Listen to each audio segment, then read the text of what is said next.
الحمدللہ رب العالمین وصلی اللہ علی نبینا محمد وعلی آلہ وصحبہ وسلم تسلیما کثیرا رب اشرح لی صدری ویسر لی امری واحلل عقدۃ من لسانی یفقہوا قولی۔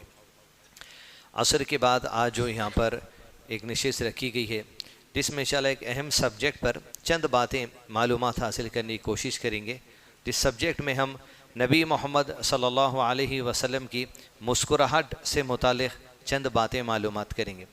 یعنی آپ صلی اللہ علیہ وسلم کا مسکرانا، صحابہ اکرام نے کہا کہ آپ صلی اللہ علیہ وسلم عام طور پہ جب ہنستے تھے تو بہت زیادہ نہیں ہنستے تھے، یعنی کہ آپ کے دانت نظر آ جائیں پیچھے والے، ایسا نہیں ہنستے تھے۔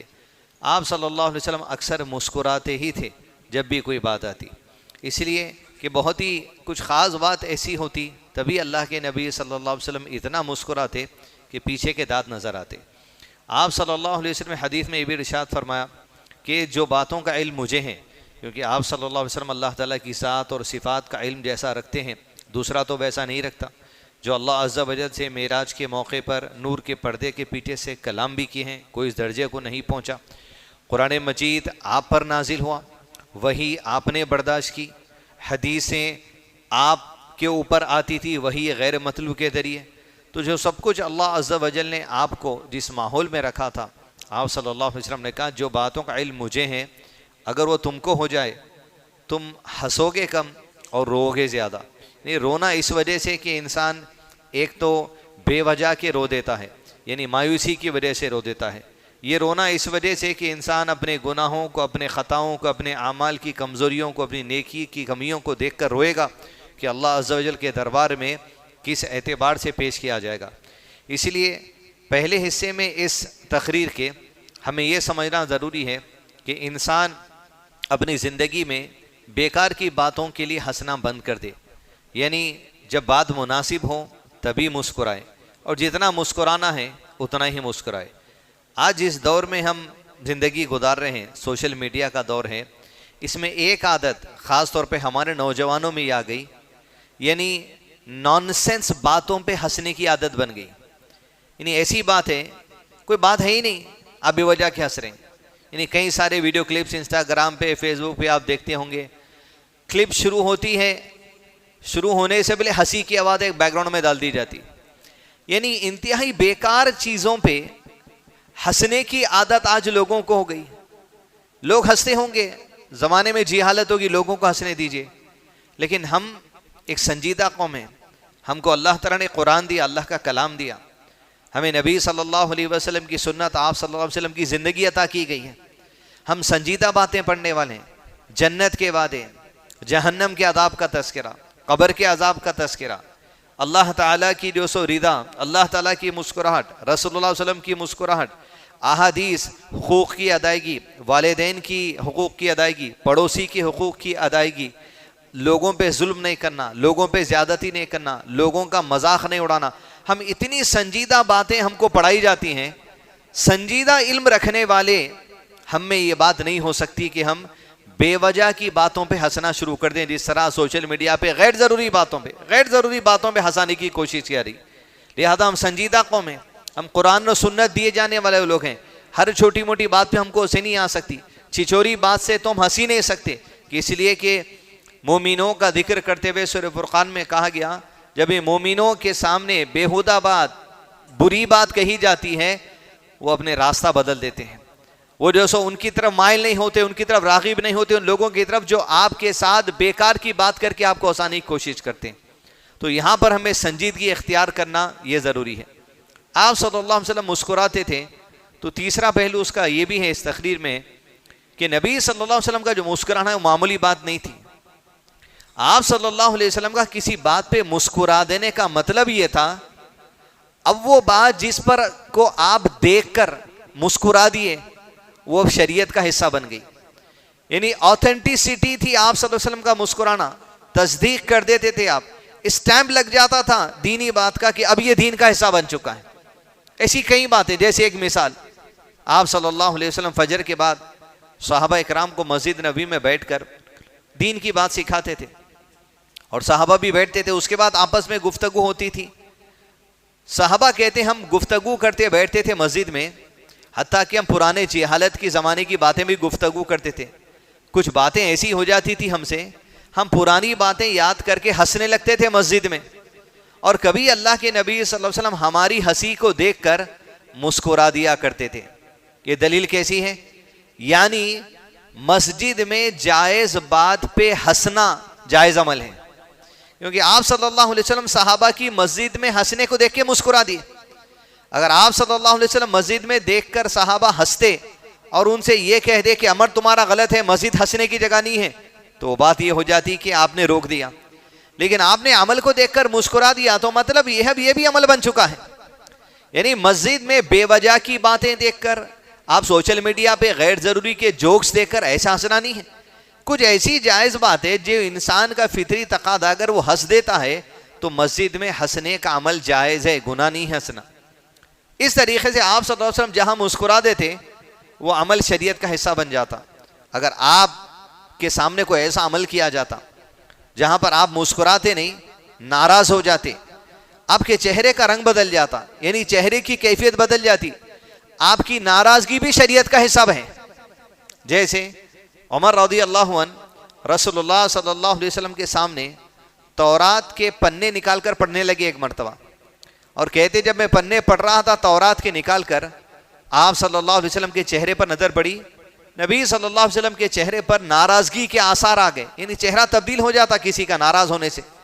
تو فوری انہوں نے کہا یہ تورات کے پنے میں نے رکھ دیا. صحابہ مسکراہٹ دیکھ کر بھی سمجھ جاتے دین کا حصہ ہے, صحابہ چہرے پر ناراضگی دیکھ کر سمجھ جاتے بھی یہ بھی دین کا حصہ ہے کہ قرآن مجید آ جانے کے بعد گزشتہ کتابوں کو نہ پڑھا جائے گا نہ عمل کیا جائے گا اس پر. یہ آپ صلی اللہ علیہ وسلم کے ناراضگی اور مسکرانا, اور حتیٰ کہ کسی عمل پہ خاموش ہو جانا. کسی دو صحابہ نے کچھ عمل کیا آپ صلی اللہ علیہ وسلم کے سامنے, ان کے عمل کو دیکھ کر نبی صلی اللہ علیہ وسلم اگر خاموش ہو گئے, وہ بھی حدیث ہے. اس قسم کی حدیث کو حدیث تقریری کہا جاتا ہے. مسکرانا حدیث تقریری, ناراضگی حدیث تقریری, خاموشی حدیث تقریری. آپ صلی اللہ علیہ وسلم کی حدیث قولی جو آپ زبان سے کہتے ہیں, صلاح قائم کرو, مسواک کرو, والدین کے ساتھ ان سلوک کرو, یہ حدیث قولی ہے.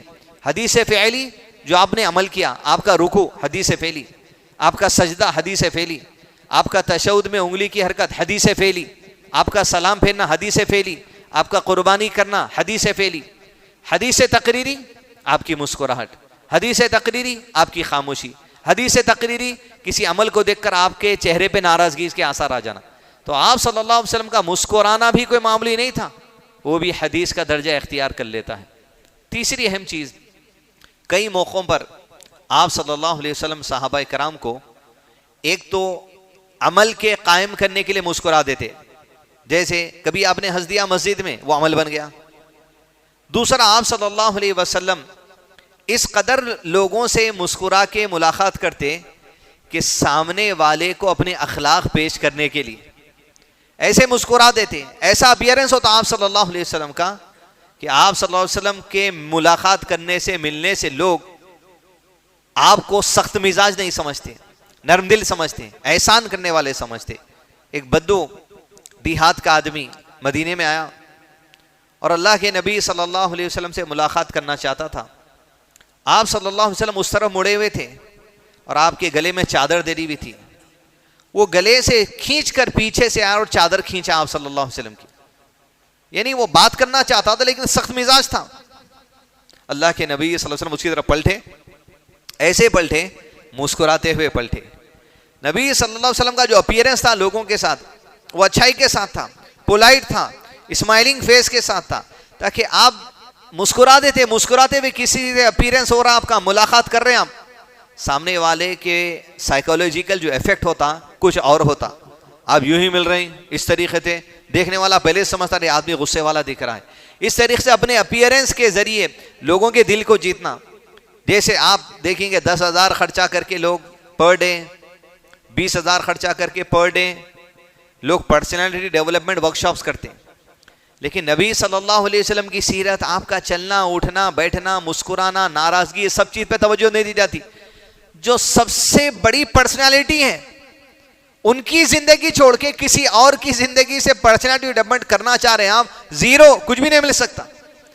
یہاں پرسنالٹی ڈیولپمنٹ بھی ہوتا اللہ کے نبی صلی اللہ علیہ وسلم کی زندگی سے، اور اجر بھی ملتا، نیکی بھی ملتی، ایمان میں بھی اضافہ ہوتا۔ دوسروں کی زندگی سے آپ پرسنالٹی ڈیولپمنٹ کے نام پہ کچھ اور سیکھ جاتے، لیکن اللہ کے نبی صلی اللہ علیہ وسلم کی زندگی سے آپ کی پرسنالٹی بھی ڈیولپمنٹ ہوتی، لوگوں کا دل بھی جیت سکتے، اور آپ اللہ کے قریب ایک نئے بندے بھی بن سکتے۔ تو لوگوں سے جو اپیرنس ہو، مسکراہٹ والا ہو، اچھائی والا ہو، خاص طور پہ ماں باپ کا جو رویہ اپنی اولاد کے ساتھ ہونا چاہیے، یا ایک مسلمان کا دوسرے مسلمان کے ساتھ کسی بھی معاملے میں پولائٹنس سے ہو۔ عام طور پہ ماں باپ میں یہ چیز دیکھی جاتی کہ بچہ کوئی ہوم ورک نہیں کرا، کوئی جو سو گھر کا سامان کچھ توڑ دیا، آپ ہمیشہ اس کو نیگیٹو اپیرنس کے ساتھ جاتے، ہمیشہ اس میں غصے کے ساتھ جاتے۔ 2-4 مارکس سوشل میں کم آ گئے، 2-4 مارکس میتھس میں کم آ گئے، آپ ناراض ہو گئے۔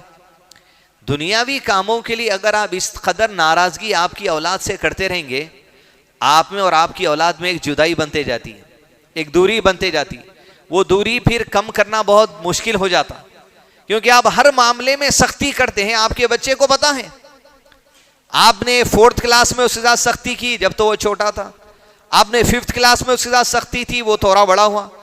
جب 10th 11th 12th کا آئے گا، اس کے پاس مارکس کم ہوں گے، وہ آپ سے ملنے بھی نہیں آئیں گا، کیونکہ معلوم ہے 4th کلاس 5th کلاس ان کا اپیرنس میرے ساتھ کیا ہے۔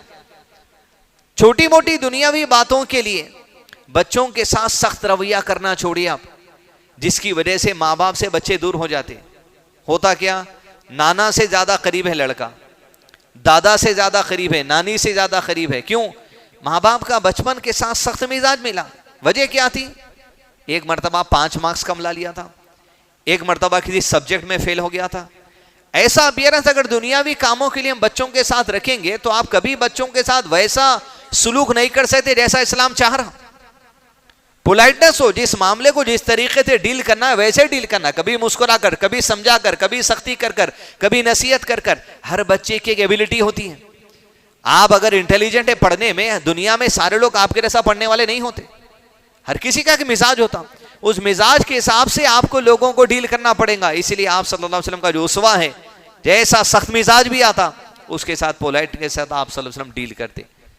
تیسری اہم بات، کچھ موقعوں پر آپ صلی اللہ علیہ وسلم جب مسکرا دیتے، وہ مسکرانا لوگوں کے لیے نصیحت ہوتا، اور صحابہ یاد رکھتے تھے اس مسکرات کو، حتیٰ کہ آپ صلی اللہ علیہ وسلم کی وفات ہو جانے کے بعد بھی صحابہ اگر وہ عمل یاد آتا اللہ کے نبی صلی اللہ علیہ وسلم کا تو مسکراتے تھے، مسکرا کے پھر اس عمل کو یاد کرتے تھے، یہاں آپ صلی اللہ علیہ وسلم مسکرائے تھے۔ اس میں سے ایک حدیث، علی بن ابی طالب رضی اللہ عنہ خلیفہ تھے، خلافت کا دور تھا، اور آپ اپنی اونٹ کو قریب منگائے اور اونٹ پر بسم اللہ کہہ کر بیٹھ گئے، اور یہ دعا پڑھی، الحمدللہ الذی سخر لنا هذا وما كنا له مقرنین۔ اس سے پہلے 3 مرتبہ الحمدللہ، اللہ اکبر اور سبحان اللہ پڑھا۔ سفر کی دعا میں سبحان الذی سخر لنا بھی ہے، ایک حدیث میں الحمدللہ الذی سخر لنا بھی ہے، دونوں الفاظ آئے۔ اس کے بعد جب اونٹ پر آپ بیٹھ گئے تو آپ کے ساتھی جو قریب تھے ان کے سامنے آپ نے دعا پڑھی، سبحانک انی ظلمت نفسی فاغفر لی فانہ لا یغفر الذنوب الا انت۔ پاک ہے میرا اللہ، ہر اس کی ذات، اس کی صفات سب پاک ہے، ہر عیب سے پاک ہے۔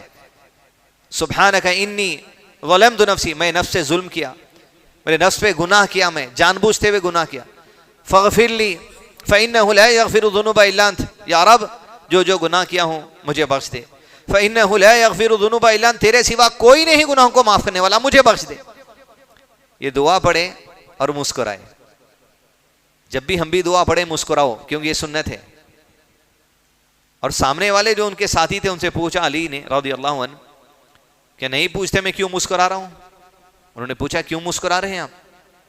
کہا ایک بار اللہ کے نبی صلی اللہ علیہ وسلم اپنی سواری پر بیٹھے، ایسے ہی پڑھا جیسے میں نے پڑھا، اور آپ صلی اللہ علیہ وسلم یہ دعا پڑھ کے مسکرا دیے، اور مجھ سے پوچھا کیا نہیں پوچھو گے میں کیوں مسکراتا ہوں؟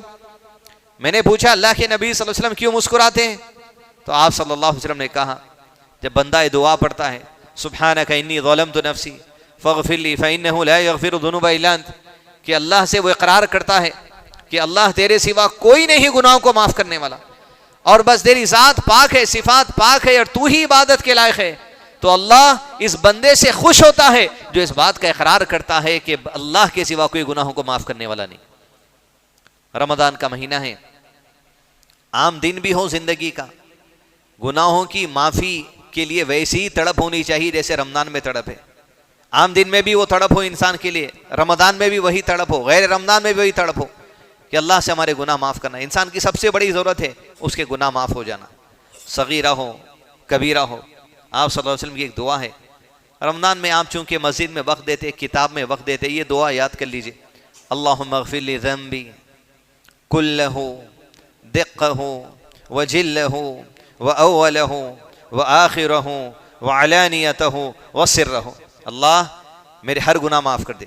اللہم اغفر لی ذنبی کلہ، سب کے سب، دقہ جلہ واولہ وآخرہ وعلانیتہ سرہ، جو میں نے کھلے ہوئے کیے، جو میں نے چھپے ہوئے کیے، جو ظاہر کر کے کیے، سارے گناہوں کو، جو چھوٹے ہیں، جو بڑے ہیں، جو صغیرہ ہیں، جو کبیرہ ہیں، سب کو بخش دے یا ربی۔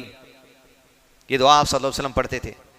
یہ دعا یاد کریں، آپ سجدوں میں پڑھیں، تراویح کے سجدے میں، فرض نماز کے سجدے میں، اس لیے کہ آپ صلی اللہ علیہ وسلم نے کہا بندہ جب سجدے کی حالت میں ہوتا ہے اللہ سے بہت زیادہ قریب ہوتا ہے، اس لیے سجدے کی حالت میں اللہ سے خوب دعائیں کیا کرو، مغفرت کی دعا۔ اور ہوتا کہ جب معافی مانگی جاتی، اس سے صرف گناہ نہیں معاف ہوتے، صرف گناہ معاف ہونا ہی مقصد نہیں ہے۔ گناہ جب انسان کے معاف ہو جاتے تو اس کی زندگی میں جو رکاوٹیں تھیں وہ رکاوٹیں بھی ختم ہونا شروع ہوتی اللہ کی طرف سے۔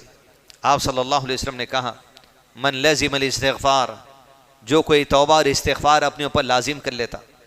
کئی ہیں استغفار کرنے کے طریقے، جیسے سبحان ربی العظیم، سبحانک اللہم ربنا وبحمدک اللہم اغفر لی، اے اللہ مجھے بخش دے۔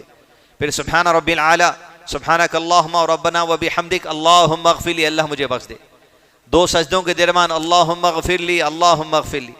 تشہد میں بیٹھیں گے اللہم انی ظلمت نفسی ظلما کثیرا ولا یغفر الذنوب الا انت فاغفر لی مغفرۃ من عندک وارحمنی انک انت الغفور الرحیم، یہ بھی مغفرت کی دعا۔ استغفر اللہ واتوب الیہ، دن میں 100 مرتبہ اللہ کے نبی صلی اللہ علیہ وسلم پڑھتے۔ اس طریقے سے استغفار کا مطلب کیا ہے؟ اللہ میں تجھ سے مانگتا ہوں کہ میرے گناہوں کو ڈھانپ دے، دنیا میں بھی آخرت میں بھی۔ فتوبو کا مطلب ہے پلٹ کر آنا، میں پلٹ کر آتا ہوں اس خیر کی طرف جو چھوڑ دیا تھا، گناہ کی طرف چلا گیا تھا، فتوبو پلٹ رہا ہوں میں اچھائی کی طرف، پورے ارادے کے ساتھ پلٹ رہا ہوں۔ تو آپ صلی اللہ علیہ وسلم نے کہا من لزم الاستغفار، جو کوئی توبہ استغفار اپنے اوپر لازم کر لیتا ہے، جعل اللہ له من کل ہم فرجا ومن کل ضیق مخرجا ورزقہ من حیث لا یحتسب۔ توبہ استغفار کرتے ہوئے جو آدمی اپنی صبح و شام گزارتا ہے، نمازوں کو گزارتا ہے، تو اللہ عز و جل کیا کرتے ہیں؟ اس کے غم، اس کے ٹینشن، اس کی فکر، اس کی مصیبت، اس کی ہیبت کو اللہ سے دور کر دیتا ہے۔ من کل ہم فرجا، ہم، غم، فکر، ٹینشن، فرج دور کر دیتا ہے۔ وَرَزَقَهُ مِنْ حَيْثُ لَا يَحْتَسِبْ، ایسی جگہ سے اللہ کاروبار ہو یا کوئی اور ذریعے سے رزق عطا کرے گا جہاں سے رزق آنے کی امید بھی نہیں تھی۔ کب استغفار کب ہوگا؟ خالی استغفر اللہ استغفر اللہ استغفر اللہ پڑھ لینا نہیں، اس کیفیت کے ساتھ یا ربی جو گناہ ہو گیا اسے بخش دیا، اور یہ اس لیے بھی بخش دے ان گناہوں کے وبال سے جو مصیبتیں مجھ پر آئی ہیں، ان گناہوں کے وبال سے جو رکاوٹیں مجھ پر آئی ہیں، ان رکاوٹوں کو بھی دور فرما دے۔ کبھی مصیبت انسان کے گناہوں کے وبال سے بھی ہوتی، کبھی مصیبت اللہ کی آزمائش بھی ہوتی، حتیٰ کہ بندہ نیکیوں میں بھی گزارتا ہوگا زندگی، اور کبھی مصیبت انسان کے لیے کوئی اور وجوہات سے بھی آ جاتی ہے، جیسے جو کوئی تم میں چاہتا ہے، حدیث میں آیا، اس کی عمر میں اضافہ ہو اور اس کے رزق میں کشادگی ہو، اسے چاہیے کہ اپنے رشتہ داروں کے ساتھ حسن سلوک کریں۔ رشتہ داریاں خونی رشتے جو ہوتے ہیں، ددیال کے، ماں کی طرف کے خونی، باپ کی طرف کے خونی رشتے نہیں نبھانے کی وجہ سے بھی زندگی میں مصیبتیں ہو سکتی۔ اور ایک وجہ مصیبتوں کی یہ بھی ہے کہ اللہ نے قرآن میں وارننگ دی، جو لوگ رسول اللہ صلی اللہ علیہ وسلم کی مخالفت کرتے ہیں انہیں بات سے ڈرنا چاہیے کہ کہیں ان پر اللہ کا کوئی عذاب نہ آ جائے یا مصیبت نہ آ جائے. رسول اللہ صلی اللہ علیہ وسلم کی سنتوں کی نافرمانی کرنے سے بھی مصیبتیں آتی ہیں, رشتہ داری نہیں نبھانے سے بھی مصیبتیں آ سکتی ہیں, توبہ استغفار نہیں کرنے سے بھی مصیبتیں رہ سکتی ہیں, اپنے گناہوں کے وبال کے ریپیکیشن میں بھی آپ کے اوپر مصیبتیں رہ سکتی ہیں. اس لیے آپ صلی اللہ علیہ وسلم کی یہ دعا بھی یاد کریں, اللہم انی اعوذ بک من شر ما عملت ومن شر ما لم اعمل. اے اللہ, میں نے اپنی زندگی میں جو کچھ برا کیا ہے اس کے شر سے مجھے بچا لے, اور ابھی جو میں نے نہیں کیا کل کے دن ہو سکتا ہوں میں کچھ غلطی کروں گا, اس غلطی کے شر سے بھی مجھے بچا لے. یعنی انسان جب گناہ کرتا اس کا وبال آتا اس کے اوپر, مصیبت کی شکل میں آ سکتا, کوئی اور شکل میں آ سکتا, لہذا کوشش کرنی چاہیے. تو مسکرانا آپ صلی اللہ علیہ وسلم کا لوگوں کے ساتھ اچھی پرسنالٹی ڈیولپمنٹ کا بھی ایک طریقہ ہے, حسن سلوک کا بھی طریقہ ہے. لوگوں کے ساتھ آپ مسکرا کر اچھے سے ملیں گے تب آپ کا اپیئرنس کچھ اور ہوگا, سامنے والا آپ کے بارے میں اچھا ہی لے گا. غیر ضروری کی باتوں پر ٹھیٹھی ٹھاٹا یا سوشل میڈیا کی کوئی ریل پر ہنس دینا, مسلمان سنجیدہ آدمی تو ایسا نہیں ہو سکتا. اگر آپ بیکار کی باتوں پہ ہنس رہے ہیں تو آپ کے اندر جو کامن سینس ہیں, جو ایک سینسیبلٹی ہونی چاہیے, جو ایک بردباری ہونی چاہیے, جو ایک کامن سینس والی بات پہ ہنسنے کی ایک کیفیت ہوتی, وہ کیفیت چلی گئی. تھوڑے سے پاگل پنی کی طرف آپ آ گئے, سمجھ لینا چاہیے. کیونکہ پاگل بیٹھے بیٹھی باتوں پہ ہنس دیتا, پاگل سینس والی بات پہ بھی ہنستا, نان سینس والی بات پہ بھی ہنس دیتا. لیکن جو سنجیدہ آدمی ہے وہ مسکراتا کم ہے, وہ اللہ کے سامنے روتا زیادہ ہے, وہ گڑ گڑاتا ہے, مغفرت طلب کرتا ہے. مسکرا کے تو زندگی گزارنا ہی ہے, لیکن ایسے نہیں جیسے لوگ صبح جاگنگ کے لیے جاتے ہیں, لافنگ تھراپی کے نام پہ ہنستے رہتے لوگ, گروپ بناتے لوگ ہنستے رہتے پارکس میں. یہ اسلام کے اندر ایسی آپ کو پرسنالٹی ڈیولپمنٹ کی گئی ہے, زبردستی کی ہنسی کی ضرورت ہی نہیں ہے آپ کو. جب مسکراہٹ آتی ہے تب مسکرانا.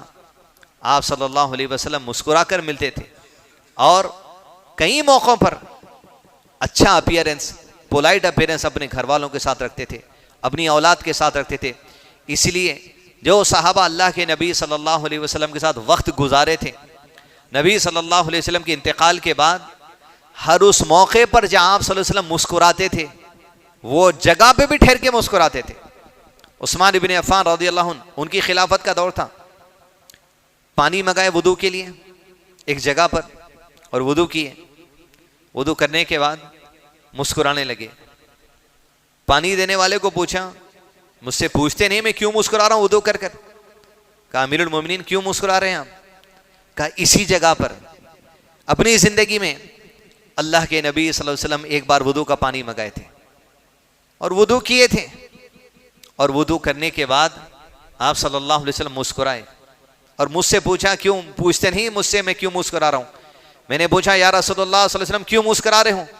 تو آپ نے کہا بندہ جب وضو کرتا ہے, ہاتھ دھوتا ہے, چہرہ دھوتا ہے, پیر دھوتا ہے, تو اللہ عز و جل اس کے ہاتھوں کے تمام گناہ معاف کر دیتے ہیں, اس کے چہرے سے آنکھوں سے کیے ہوئے تمام گناہ معاف کر دیتے ہیں, اس کے پیروں سے چل کر جس گناہوں کی طرف گیا تھا وہ تمام معاف کر دیتے ہیں. اس طرح آپ صلی اللہ علیہ وسلم کی مسکراہٹ کو صحابہ یاد رکھتے تھے. یہ مسکرانا ہنٹ تھا اس موقع پہ پوری حدیث کو یاد کر لینے کا, ایسا صحابہ کرام کے اندر جذبہ تھا.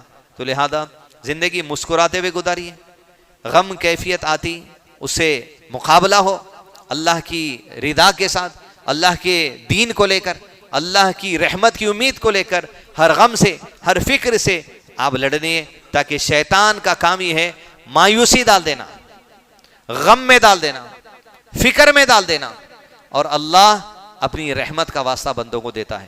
وصلی اللہ علی نبینا محمد وعلی آلہ وصحبہ وسلم تسلیما کثیرا.